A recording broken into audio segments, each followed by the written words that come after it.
Avez-vous déjà pensé, je ne sais pas quoi faire d'autre? Peut-être une longue nuit, avec un cœur anxieux, demander un miracle qui semble ne pas se produire? Si oui, j'ai quelque chose à vous dire que les miracles ne sont pas rares dans le royaume de Dieu. Ils se produisent chaque jour où la prière n'est plus une dernière option et devient notre première ressource.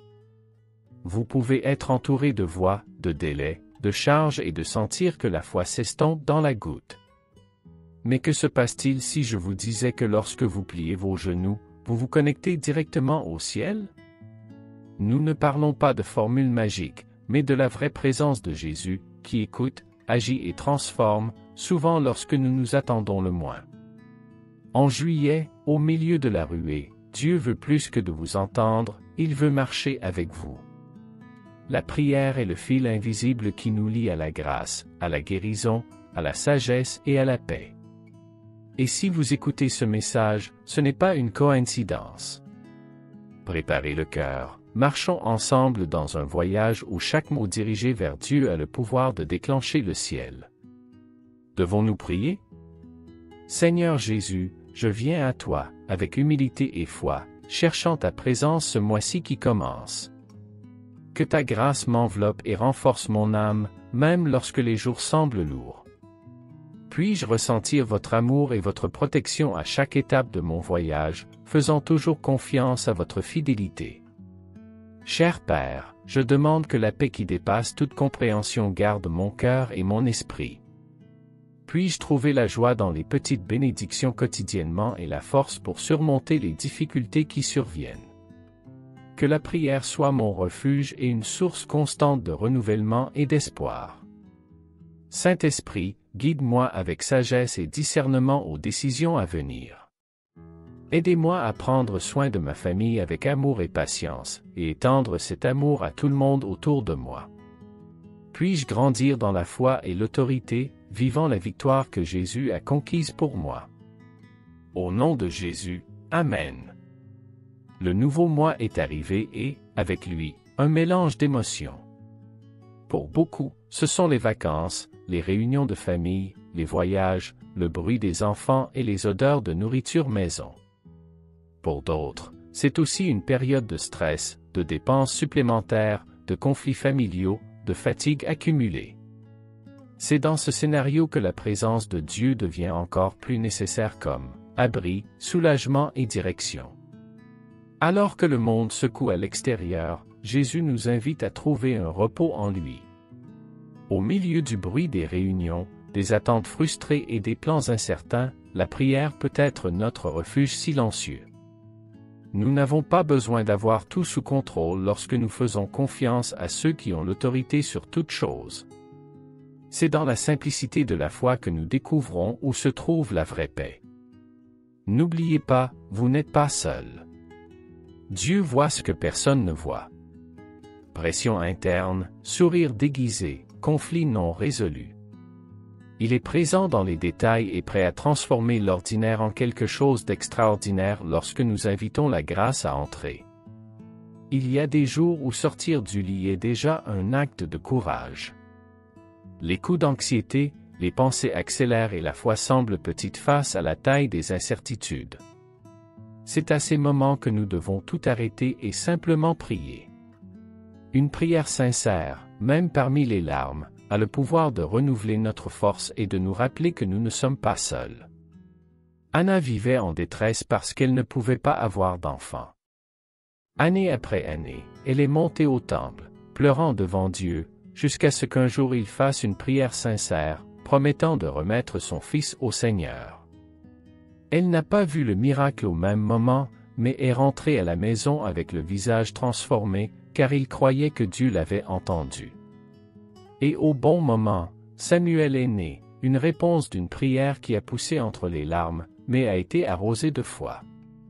Samuel, le chapitre 1 et le verset 27, dit, « Par ce garçon, j'ai prié et le Seigneur m'a accordé la pétition que je l'avais faite. » Cette histoire renforce comment la prière, même en période de désespoir, peut générer des miracles et renouveler l'espoir.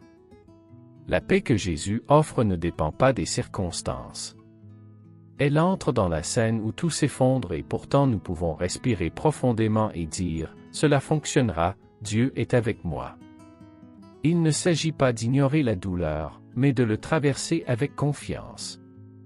Plus nous parlons à Dieu, plus il nous enseigne à nous reposer même au milieu du chaos. Et même si les grands miracles ne sont pas encore arrivés, il y a déjà des bénédictions maintenant. Le simple fait que nous ayons un abri, de la nourriture, quelqu'un qui prie et un Dieu qui nous écoute est déjà une source de gratitude. Faites-en une habitude, lorsque vous vous réveillez, parlez à Dieu. Avant d'agir, priez. Avant de désespérer, faites confiance. Vous serez surpris par la légèreté que cette attitude apporte. Prendre des décisions n'est jamais facile, surtout lorsqu'ils impliquent notre carrière, nos études ou l'avenir de la famille. À ces moments, il ne suffit pas de raisonner, il est nécessaire de rechercher la sagesse qui vient d'en haut. La prière est le canal où nous demandons la direction, et le Saint-Esprit est celui qui nous guide avec amour et précision. Il voit ce que nous ne voyons pas et sait ce qui est encore à venir. Lorsque Jéhoshaphat savait que de puissantes armées venaient contre Juda, il ne désespérait pas, il a prié. Il a convoqué tous les gens pour jeûner et chercher le visage de Dieu, demandant la direction et la délivrance. Dieu a répondu par un prophète, selon Chroniques, le chapitre 20 et le verset 17, dit, « Dans cette bataille, je n'ai pas à se battre, à prendre position, à rester immobile et à voir le sauvetage que le Seigneur vous donnera. » Et le lendemain, ils ont mis les Lévites devant l'armée en chantant. Sans soulever une épée, ils ont gagné.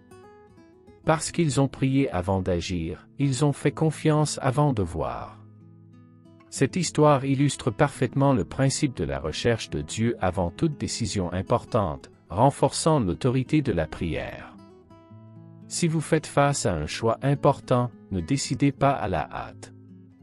Prenez du temps de qualité avec Dieu, écrivez vos doutes, priez avec sincérité, puis écoutez.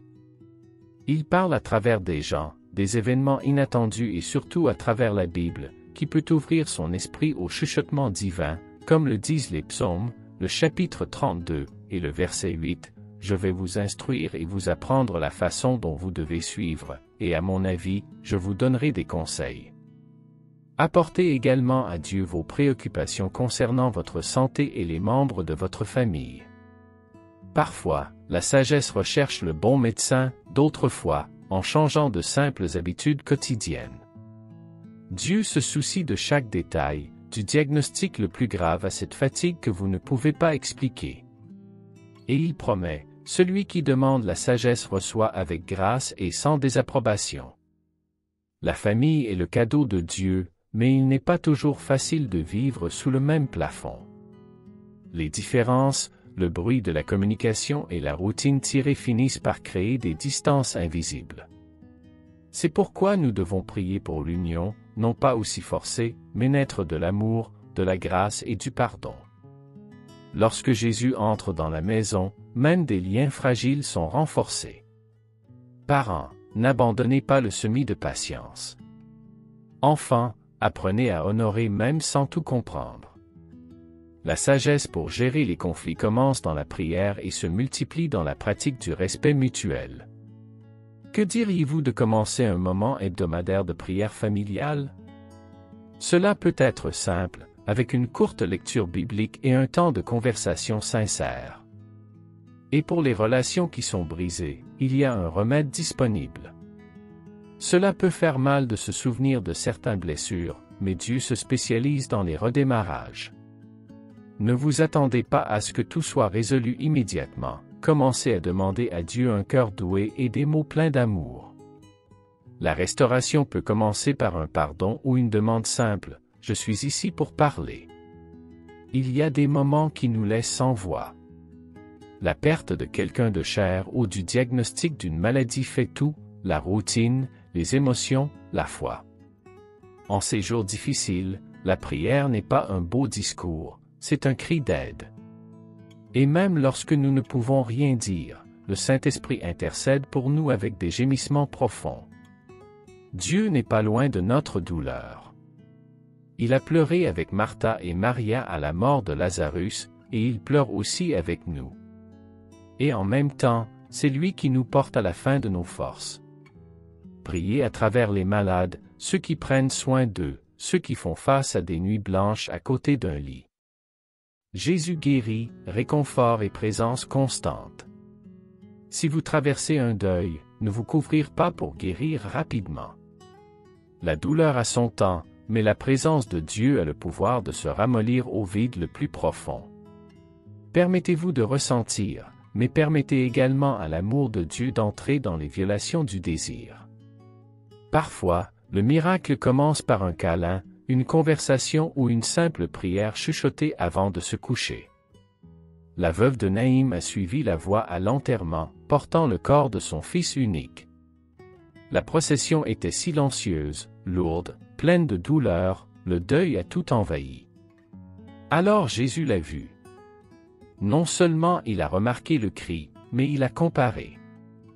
Il s'est approché, a touché la bière et a dit, « Jeune, je te le dis, me lève. » Luc, chapitre 7 et versets 13 et 14. Le garçon a relancé. Et la femme qui est sortie en pleurant est revenue avec espoir. Lorsque Jésus entre dans la douleur, jusqu'à ce que l'impossible se penche devant lui. Cette histoire apporte une consolation en montrant que Jésus comprend non seulement la douleur du deuil, il agit avec compassion et pouvoir, même lorsque tout semble fini. Le nom de Jésus n'est pas seulement un beau mot, c'est une pure autorité. Lorsque nous disons « Au nom de Jésus », nous ne lançons pas une phrase d'effet, mais activant le ciel sur terre. Les montagnes se déplacent, les chaînes se cassent, les cœurs guérissent. C'est pourquoi chaque chrétien doit apprendre à prier avec audace, en utilisant ce nom avec foi et révérence. Jésus n'est pas une amulette, mais le Fils du Dieu vivant. Lorsque nous appelons son nom sur les problèmes, quelque chose d'invisible se produit, les retraites et le paradis se manifestent. Vous pouvez déclarer la victoire sur l'anxiété, la crise du mariage, la peur de demain, tout, absolument tout, est soumis à l'autorité du Christ. Croyez et déclare avec la foi. Si quelque chose vous a paralysé, essayez de dire, au nom de Jésus, je ne l'accepte pas à propos de ma vie. Cela peut sembler simple, mais il est puissant. Parlez à haute voix, priez fermement et rappelez-vous qu'il y a du pouvoir dans le sang de Jésus. Il a surmonté la mort et est plus que capable de surmonter ce qu'il essaie de vous renverser aujourd'hui. Lorsque nous prions intentionnellement, nous libérons des bénédictions sur les domaines stratégiques de notre vie. Commencez à demander la faveur divine, Jéhovah Jireh, notre fournisseur, connaît déjà vos besoins avant même de demander. Il ouvre des portes inattendues, envoie des ressources où il ne semblait pas y avoir de sort et soutient chaque détail avec la grâce et l'amour. Priez également pour la protection spirituelle, émotionnelle et physique. Nous vivons des jours difficiles, mais avec l'armure de Dieu, nous pouvons rester fermes. Pleurez pour que chaque force des ténèbres soit dissipée et que la paix du Christ garde votre esprit. Le nom de Jésus est un bouclier fort contre les tentations, les dangers et tout ce qui essaie de voler sa foi. N'oubliez pas la guérison et la croissance. Jéhovah Rapha est le Dieu qui guérit le corps, l'âme et les souvenirs. Demandez la libération des liens qui vous empêchent de progresser et la sagesse de grandir spirituellement. Plus nous cherchons de la maturité dans la foi, plus nous récoltons des fruits, paix, équilibre, discernement et cœur qui aiment comme Jésus aime. Ce mois ne peut être qu'un autre mois sur le calendrier, ou peut devenir le moment de tourner votre vie spirituelle. Dieu est prêt à vous donner une direction, mais il s'attend à ce que vous vous invitiez à marcher à vos côtés. Ce n'est pas une religion, mais une relation. La prière est le pont et il est toujours ouvert à tout moment du jour ou de la nuit. Si vous êtes arrivé ici, c'est parce qu'il y a soif à l'intérieur. Soif de grandir, de mûrir, de vivre avec plus de foi et moins de peur. Et savez-vous quelque chose? Cette croissance commence progressivement par un amen sincère, avec 5 minutes de silence devant Dieu, avec la décision de faire confiance même sans compréhension. Dieu honore les cœurs remis. Alors merci. Merci pour la protection, pour les petites victoires, les leçons apprises. La gratitude nous rapproche de la présence de Dieu et fait de la place pour de nouvelles bénédictions. Vous n'avez pas besoin de tout résoudre pour remercier, il vous suffit de vous rappeler que le Dieu qui a commencé le bon travail est fidèle pour le terminer. Une étape à la fois, avec Jésus. Maintenant que vous avez traversé ces enseignements, je demande, comment est votre vie de prière? Avez-vous recherché la présence de Jésus avec foi et persévérance, même lorsque les réponses prennent du temps? Que diriez-vous de commencer aujourd'hui à transformer vos défis en victoire, en faisant confiance au pouvoir du nom de Jésus et à l'autorité de la prière? N'oubliez pas, des miracles se produisent lorsque vous priez, mais ils vous obligent également à prendre une attitude. Quelle attitude allez-vous adopter à partir de maintenant? Partagez ici dans les commentaires du domaine de votre vie que vous souhaitez mettre entre les mains de Dieu et comment vous voulez renforcer votre foi quotidiennement. Votre histoire peut inspirer d'autres personnes. Et n'oubliez pas, abonnez-vous à la chaîne et permettez aux notifications de recevoir plus de contenu qui nourrira votre âme, apportera la paix et augmentera votre autorité spirituelle. Le Seigneur vous bénisse et vous garde. Le Seigneur apporte votre visage briller sur vous et vous accorde la grâce. Le Seigneur vous revient, votre visage et vous donne la paix.